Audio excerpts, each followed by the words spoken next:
Muslim with the...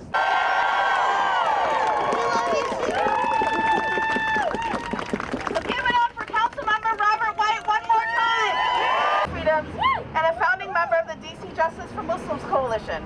So Trump actually authorized ask a woman who had a hijab on to arrest her with a red defeated gospel flag. That's how they're totally. I also want to